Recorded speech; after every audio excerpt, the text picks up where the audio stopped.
Peter Parker Los Angeles में experiment के लिए आया था, जिसके लिए उसे साइंटिस्ट क्रिस्टल कटाउने की मदद चाहिए थी, क्योंकि स्पाइडरमैन को बहुत सारे नाइटमेयर्स आ रहे थे, जो कि शुरू हुए जब उसने एक मैजिकल रॉक को छुआ। शुरू में तो वो सिर्फ एक बुरे सपने की जैसे लग रहे थे, जिसमें उसे मॉन्स्टर दिखाई देते हैं, मेज नजर आती है और एक धधकती हुई आंख वाला स्पाइडर नजर आता है। लेकिन अब कुछ बुरा होने वाला था, क्योंकि कॉन्शियस और सबकॉन्शियस के बीच का जो बैरियर है वो टूटने वाला है, जहाँ एक डीमन बियर ने उसके नाइटमेयर से बाहर आकर क्रिस्टल की लैब पर हमला कर दिया।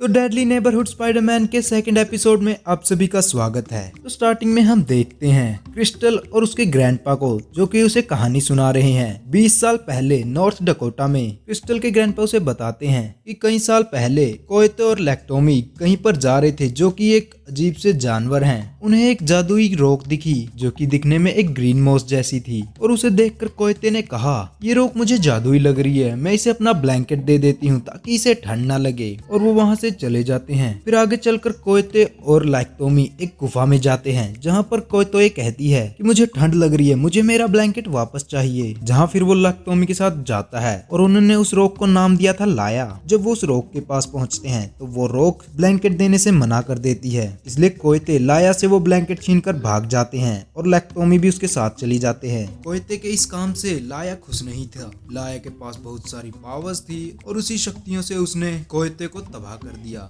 और उसने कोयते से अपना ब्लैंकेट वापस ले लिया। फिर हम देखते हैं प्रेजेंट टाइम में क्रिस्टल की लैब में वो डीमन बियर स्पाइडर पर हमला करता है और पीटर कहता है, तो मुझे पक्का यकीन है इन सब के पीछे मेरे नाइटमेयर्स की वजह तुम ही हो और अब मैं थक चुका हूँ। और हम थोड़ा सा ब्रेक लेते हैं, जिसमें तुम मुझे बताओगे कि तुम आखिर इस गुफा से आए हो। जिस पर वो डीमन बियर स्पाइडरमैन को पकड़ता है और वो उससे एक कोड लैंग्वेज में बात करता है, जिसमें सिर्फ साइंस है। जिस पर पीटर कहता है कि ये सब एक अलग लैंग्वेज लग रही है, जहाँ पर एक नंबर्स ऑफ इमोजीज यूज किए जा रहे हैं। और मुझे हैरानी हो रही है कि कहीं प्रोफेसर एक्स को भी जब वो लोगों के माइंड पढ़ते हैं ऐसे ही सिंबल को समझना नहीं पड़ता होगा। जिसमें पीटर उससे बात करता है और वो कहता है कि आखिर इन नाइटमेयर्स का मेरे साथ क्या कनेक्शन है और मैं इन्हें कैसे रोक सकता हूँ। जहाँ पर डीमन बियर पीटर को बताता है कि ये नाइटमेयर्स इस रियलिटी को करप्ट कर रहे हैं और अगर तुम इसे बचाना चाहते हो तो तुम्हें इन्फेक्ट होना पड़ेगा। और वो डीमन बियर कहता है कि वो रोक इसका धड़कता हुआ दिल है, कि वो रोक एक मैजिकल रोक है, उसके पास बहुत सारी पावर्स हैं, लेकिन उसमें एक सिकनेस भी है जो कि बाहर आना चाहती है और रियलिटीज को तबाह करना चाहती है। अगर वो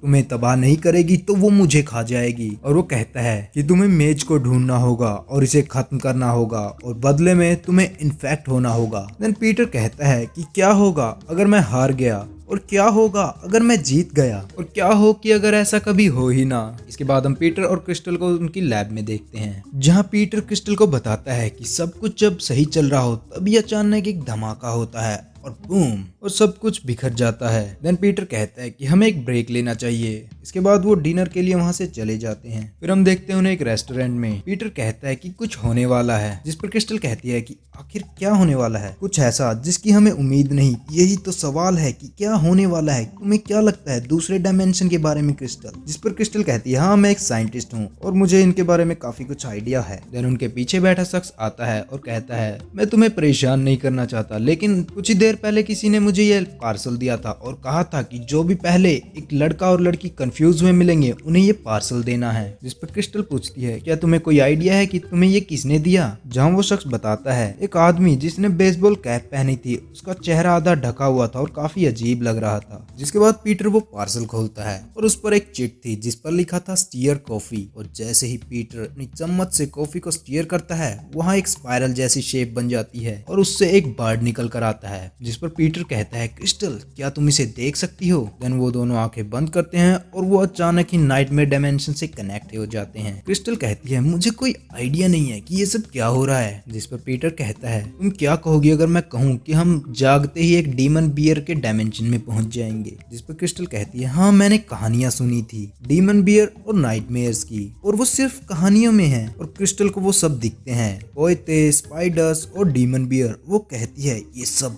पागलपन है। वो सभी क्रिएचर हमारी कॉफी में नाच रहे हैं। मुझे लगता है किसी ने हमारी कॉफी में कुछ मिलाया है या फिर हम किसी दूसरे डायमेंशन के पॉइंट पर कनेक्टेड हैं। पीटर कहता है कि इन सब के बारे में तुम्हें कुछ आइडिया है क्रिस्टल? जिस पर क्रिस्टल कहती है हाँ मैं इन कैरेक्टर्स को जानती हूँ, मेरे ग्रैंडपा ने मुझे कहानियों में सुनाया था। जिस पर पीटर पूछता है क्या तुम्हें मेज के बारे में कुछ पता है? क्रिस्टल कहती है एक मेज, इसके बारे में मैंने कभी नहीं सुना। जिस पर पीटर कहता है कि मेरे पास सिर्फ 3 दिन है, मुझे मेज को ढूंढना होगा और डीमन बियर तक पहुंचना है, वो इंतजार कर रहा है। जिस पर क्रिस्टल कहती है इंतजार? वो तुम्हारा इंतजार कर रहा है, पर क्यों? पीटर कहता है मुझे उसे ढूंढना होगा लेकिन मुझे पता नहीं क्यों और कैसे, लेकिन मुझे उसे हराना होगा और उसकी मदद करनी होगी। देन हम देखते हैं क्रिस्टल के घर में पैसेडोना। हम देख सकते हैं कि क्रिस्टल सो चुकी है और पीटर उसके नोट्स पढ़ रहा है जहाँ वो बात कर रहा है कि नंबर्स की उसने किस तरह से इक्वेशंस को सोल्व किया है। और पीटर कह रहा है कि मैं नींद से लड़ रहा हूँ लेकिन अब मैं सोने वाला हूँ। और तभी पीटर को नींद आ जाती है और फिर अगली सुबह होती है और वो जागता है। पीटर कहता है ये कमाल का है, मैं सोया और मुझे कोई सपना नहीं आया और ये रोक ये यहाँ कैसे आया? और पीटर देखता है कि टेबल पर क्रिस्टल ने नोट छोड़ा है, वो निकल चुकी है। इस पर पीटर कहता है कि कमाल है, मुझे किसी एक्सपर्ट से सलाह लेनी चाहिए और वो वोंग को कॉल करता है। देन हम देखते हैं कि पीटर वहां से निकल चुका है और वो एक बस से जा रहा है। हम सुन सकते हैं कि मैं यहाँ पर लॉस एंजलिस में वापस आया हूँ लेकिन अब बस की राइड के बाद मैं थक चुका हूँ और अब वक्त है स्लिंगिंग का। फिर पीटर अपनी स्पाइडर कॉस्ट्यूम पहनता है और वहां से चला जाता है। तो वो किसी जगह पर पहुंचता है और वो कहता है हे गैंगस्टर्स, तुम्हारी टाई तुम्हारा सूट काफी कमाल का है और वोंग ने मुझे बताया था कि वो मुझे यहीं पर मिलेगा जिसकी मुझे तलाश है। और पीटर को वो मिलती है वही स्पाइरल वाली आर्टिस्ट जिसे उसके फ्रेंड्स ने उससे मिलाया था और पीटर उसके साथ चला जाता है उसकी लैब में जहाँ वो आर्टिस्ट कहती है कि वोंग और मेरा मैजिक काफी अलग है, मैं थोड़े साइंटिफिक तरीके से अपना काम करती हूँ। तभी वो एक अजीब सा गॉन्टलेट पहन लेती है और उस पत्थर के साथ कुछ करने की कोशिश करती है और वो बताती है कि ये एक एंशिएंट मैजिक है किसी दूसरी दुनिया से और कहती है कि ये पत्थर यही शुरुआत है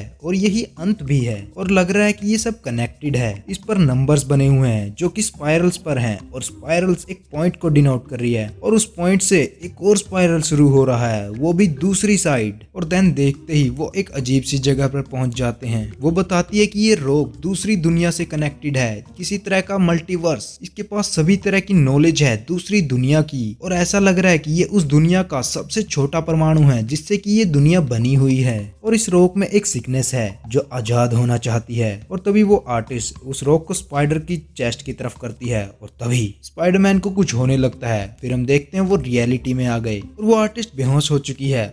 पीटर एक डिमोनिक पावर के साथ बहुत ही खतरनाक लग रहा है, जैसे वो करप्ट हो चुका है। और वो कहता है मैं इस पावर को महसूस कर सकता हूँ, वो रोग मेरे चेस्ट के अंदर चला गया। अभी उस आर्टिस्ट की सिक्योरिटी वाले वहां आते हैं, तुमने क्या किया इसके साथ? पीटर कहता है कि नहीं वो ठीक है, मैं प्रॉमिस करता हूँ मैंने कुछ नहीं किया। और वो सभी पीटर पर हमला करते हैं। पीटर कहता है रुको, मैंने कुछ नहीं किया और वो पीटर को बुरी तरह से मारते हैं, जिसके बाद अचानक वो बेहोश हो जाता है और फिर उसकी आंखें खुलती हैं। फिर हम देखते हैं क्रिस्टल के घर पर।